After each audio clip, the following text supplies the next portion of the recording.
Oye, yo no puedo pasar por alto el ridículo y la ofensa a la inteligencia que desde ayer está cometiendo Felipe Calderón, la verdad. Por sus tweets, se sigue diciendo tweets antes que la plataforma sea X, son tweets. Mandó 8 tweets refiriéndose pues, a su lucha contra el narco, a García Luna, etcétera, etcétera. Los manda apenas se supo que el señor García Luna pues, se va a ir 38 y medio años a la cárcel. Y después de hacer el ridículo allá en sus redes sociales, hoy hace el ridículo otra vez en una entrevista que le dio, muy buena entrevista por cierto, a Ciro Gómez Leiva aquí en Fórmula. A ver, en sus tweets hace un reconocimiento muy limitado de sus errores. Dice, hubo ciertos errores en política de seguridad. Y es positivo, llamó a la unidad nacional, dijo que respeta el proceso judicial, pues no le queda de otra, ¿no? Digo, ya está en el bote su ex cuate. Pero creo que notó una extraordinaria falta de autocrítica y cayó en la justificación excesiva.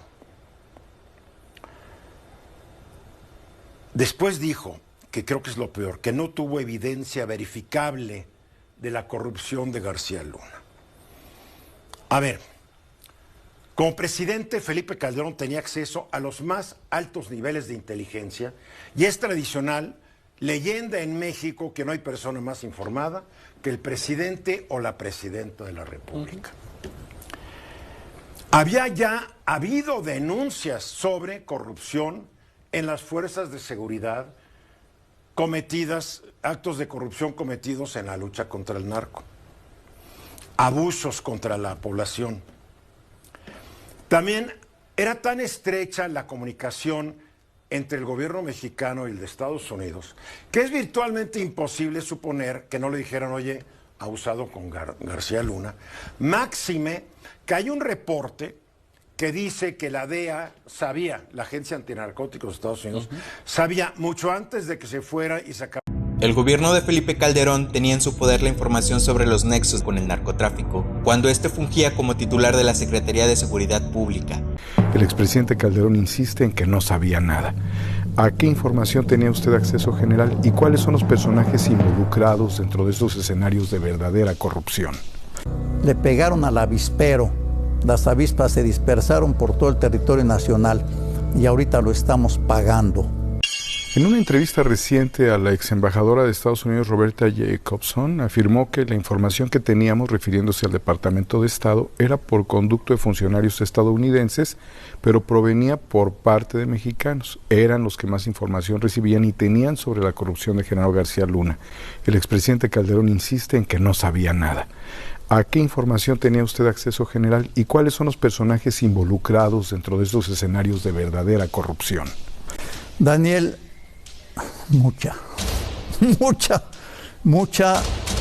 muchos personajes, muy delicado.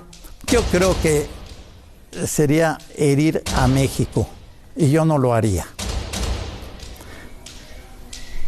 Tú tocaste el tema del licenciado Calderón. Él, por conducto del secretario de la Defensa, me convocó a platicar con él el 9 de mayo de 2007.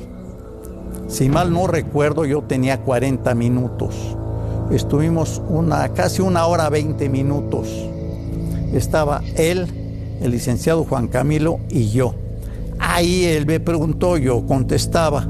Una de sus preguntas, que creo que le interesaba más, era sobre García Luna. Le dije, señor presidente, le voy a decir mi verdad. Es mi verdad. No lo voy a engañar a usted, ni a mis jefes, a ninguno de mis jefes engaño, ni le digo mentiras, menos al presidente de la República, porque mi comentario puede generar decisiones dañinas para el país. Le di mi versión, me lo pidió por escrito.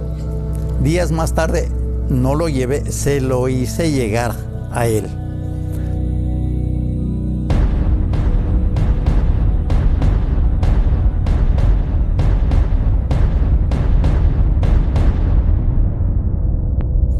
¿Qué le dije? el involucramiento de García Luna en el narcotráfico y en otras cosas. El tema importante es el de narcotráfico. Estaba enterado. Ese mismo día, ya después de eso, platicando él y yo, solos, de pie, a un lado de su escritorio, me refiero al presidente, al licenciado Calderón, ahí le dije que su estrategia estaba mal y por qué estaba mal, y a mi juicio qué debía hacerse. Él me escuchó. En las dos ocasiones me escuchó, no hizo ningún comentario, ninguna réplica, escuchó simplemente. Y de acuerdo con la información que pudo entregarle al presidente Calderón, ¿a qué grupos de la delincuencia organizada estaría sirviendo Genaro García Luna? Fundamentalmente con el del Pacífico. Siguieron la estrategia de trabajar de la mano con el cártel que consideraron más fuerte, el del Pacífico, con la idea tontísima de acabar pronto, uniendo fuerzas, las del crimen organizado del Pacífico con el gobierno federal, para acabar con los demás cárteles. Lo único que hicieron fue fragmentar esto, desorganizarlo y llegar a la situación que estamos viviendo. Cantidad de grupúsculos que tienen los nombres que les da la gana, que siembran terror, que han perdido capacidad para importar y exportar droga y viven del secuestro, de la extorsión, pero sí nos causan terror. Le pegaron al avispero, las avispas se dispersaron por todo el territorio nacional y ahorita lo estamos pagando. Pero por lo pronto, la fortaleza institucional del país es un eje estratégico para recuperar la seguridad en México. Es imperativo, pues, estandarizar a los policías. Eso implica establecer controles de confianza para la depuración de sus cuerpos policíacos, empezando por los mandos superiores de policía. Debemos contar con una policía cuya única ideología sea brindar seguridad a los ciudadanos. Su lucha contra el narcotráfico contrasta con las acusaciones de Estados Unidos de favorecer y además aceptar sobornos millonarios del cártel de Sinaloa.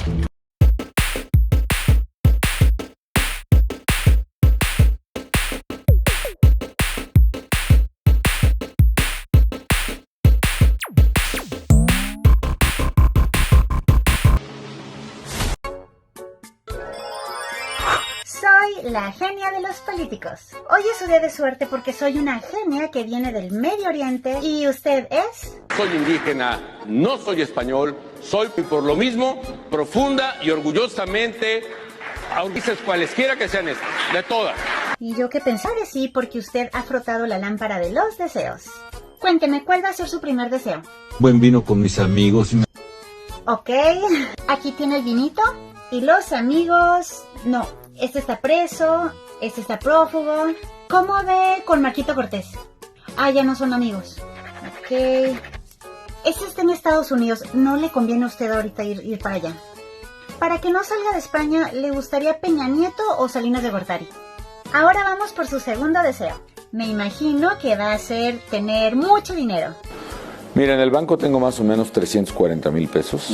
Ay, ¿tiene más que yo? Bueno, entonces me imagino que va a desear una casa. Vivo en mi casa, que debe valer unos $380,000. ¿Dinero para su esposa? Mi esposa tiene una cifra similar en el banco. Tengo una idea. ¿Por qué no pide como deseo librarse de todos los cargos criminales en su contra? ¿O me va a decir que ya sabe cómo solucionarlo? Sobornar a un agente americano. Lo tengo. ¿Por qué no pide regresar el tiempo y así cambiar todos los errores que cometió en el pasado, no hacer esa absurda guerra, no contratar a Genaro García Luna? Si yo tuviera que tomar la decisión nuevamente los volvería a enfrentar con toda la fuerza del Estado. Ay, olvídelo, ya me voy.